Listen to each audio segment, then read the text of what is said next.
the whole padding the room situation. So this is what happened Yeah. to my last show, which was, we sold out, but when we looked at the sales, it didn't pan out. John called that padding the room, which is when they allowed people to come in without purchasing a ticket. Talk about the last time that happened to you, and how do you prevent something like that?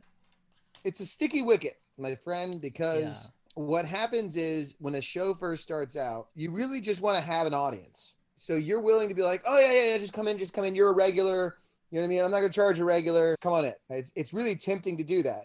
And to a certain extent, you do have to do that because otherwise they're just going to be a stick in the mud and then tank your show. What I would typically do to try to prevent, like, there's two kind of like degrees of padding the room. I'd say there's three actually. The third degree padding is where the venue does pay you a booking fee, but you're also supposed to get the door. So they're Yeah. paying a relatively low booking. And that's how I normally do a show is I'll give them a low booking fee, Yeah. like 150 to 200 bucks, right? But then I get the door, right? And that's enough Yeah. money to like book good comedians. If the door does really well, everybody gets a good bonus. Yeah. And if not, then, at least you've made ends meet. And then I Yeah. would say there's padding in the second degree, which is where like they're not paying you anything. Your only payment is the door. And then, they're padding the room on you. And then in the first degree would be like you're paying to rent the venue and they're charging people on the side.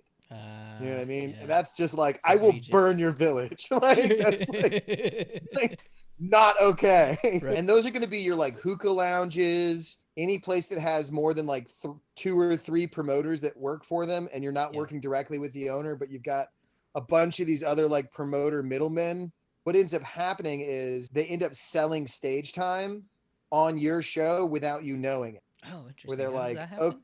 well, it'll be like, oh, we're having a film shoot before your show. And then so there'll be already Okay. be a bunch of people in the room, but Yeah. then your show starts and they just kind of wander in and they were already in the room. Yeah. The hookah lounge, it's like a huge lounge, is too much. Like you can't cover the whole thing. Sure. And like you have to either have enough people to completely displace the whole club, or you're gonna be subject to like whoever they want to walk in. Yeah. When you pay for a venue, make sure you have it in writing that you are the only person that's going to be using it for the 24 hours leading up to the thing. Nobody's renting it the next day. And you want to make sure that in the 24 hours leading up that there's like nothing, or like 6 hours Yeah. leading up, or whatever you want to put on there, Yeah. right? From when they open that day, there's nothing else scheduled except your event. Yours is the first thing that's going to happen. And after your event's done, hey, do what you want.